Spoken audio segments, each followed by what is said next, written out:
All right, welcome back everyone from the break. Our third speaker today is Mohammad Dindoost. Again, apology if mispronounced.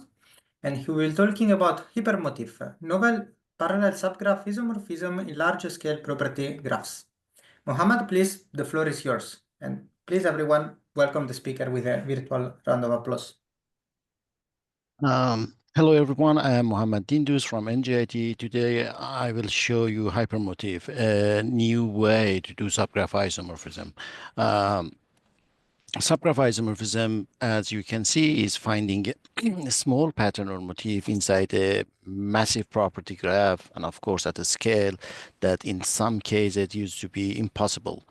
Our goal was simple, make motif discovery fast enough for real-world graph.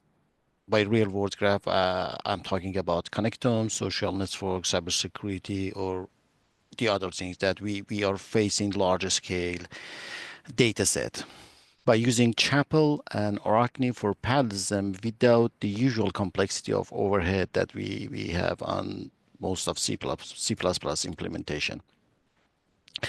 For the problem statement, I should mention that it is a NP-complete problem, so it used to be costly and take a lot of time to compute. If you ever try to solve this problem sequentially by some implementation like network, you're gonna understand that how much time you need to solve for thousands of nodes. Our motivation is obvious. Subgraph isomorphism is challenging in many parts. Application is in many domains from neuroscience, which I will gonna talk and show you some results on this field. Most of the current traditional algorithm and implementation, they struggle with large graph due to exhaustive search causing a slow runtime. By HiPerMotif, we try to tackle this problem, and by the help of Chapel and Arachne, right now we have an algorithm, we have an implementation can handle large scale graphs. We started with VF2 and its parallel version, VF2 PS, or which we previously implemented in Arachne. VF2 is elegant in some way. It builds partial mapping with feasibility check, but it's working serial.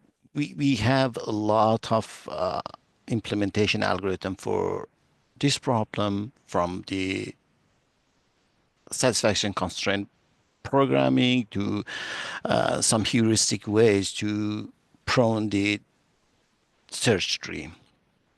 There are some implementation tools like NetworkX, .motif, iGraph, which shows that VF2 is widely used and it has great potential to be parallel.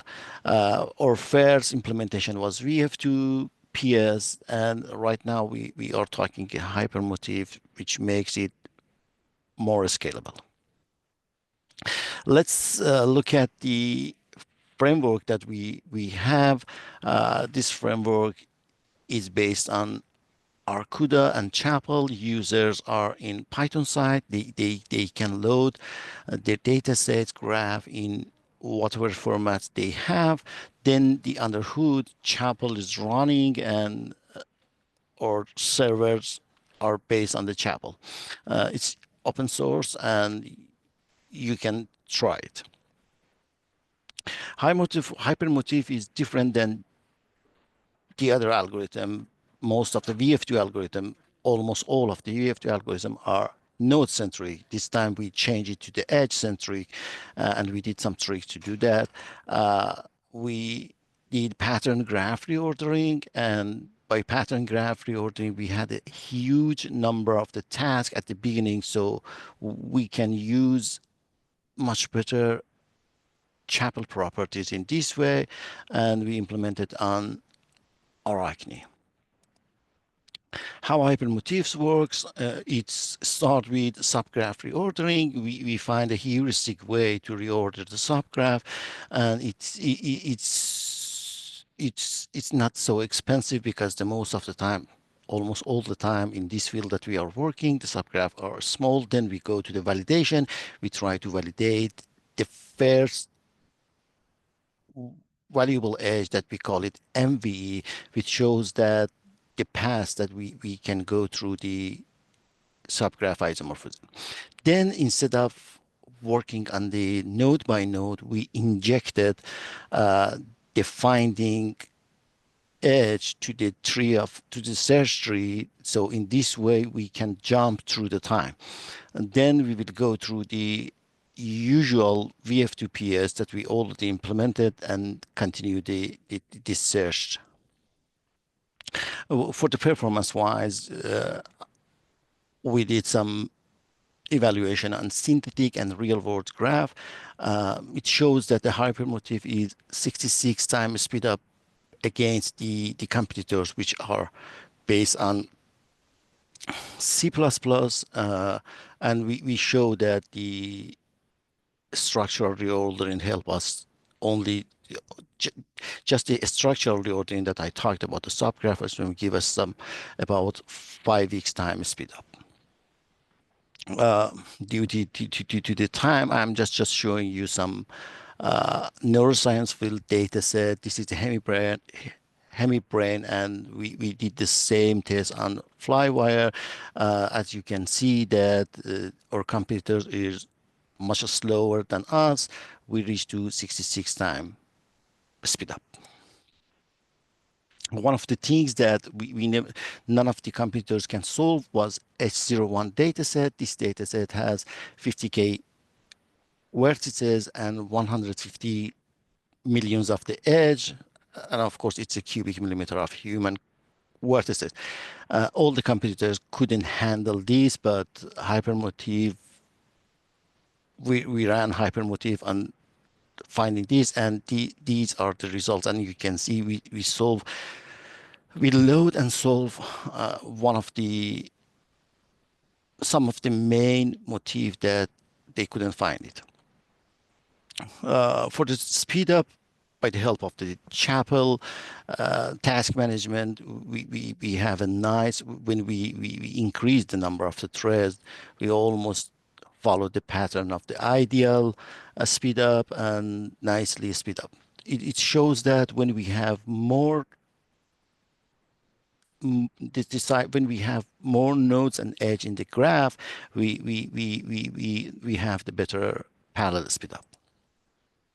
And if you are curious that how it works, this is a project between us and our collaborator with Harvard. They had a tools that people can draw a motif and load a data structure. Then in the previous, they used Network X as their main engine to find the motifs. Right now, they are using our Arachne implementation, and you can see the difference. For example, in some cases, we reached it to 2,000 times a speed up. And in some cases that they never can handle it, we could handle it easily in less than 1 minute. And thank you for your attention. If you have any question, I would be happy to answer it. Thank you very much for the talk. Let's thank the speaker with a virtual round of applause. We have time for one quick question from the audience.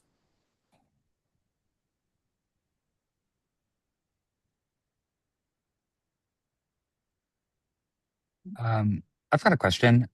So I really latched on to that slide number 10 about the cubic millimeter of a human cortex. And I guess I'm just curious, thinking about to expand that, how this are you finding that this that your algorithm in these application use cases are scaling linearly in the number of nodes it takes? So basically I'm saying I'm curious, if it takes 10 nodes to simulate this cubic millimeter of human cortex, would you be able to as quickly simulate 100 millimeters or 100 cubic millimeters with 100 times as many nodes?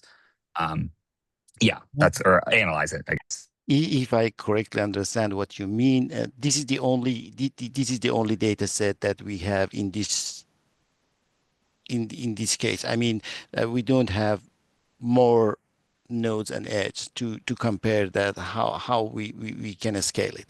But we reach almost when we have large enough graph, we almost reach to the ideal speed up. Not linear, we are close to semi-linear, or in some cases, very close to linear. Awesome. Very cool. Thanks.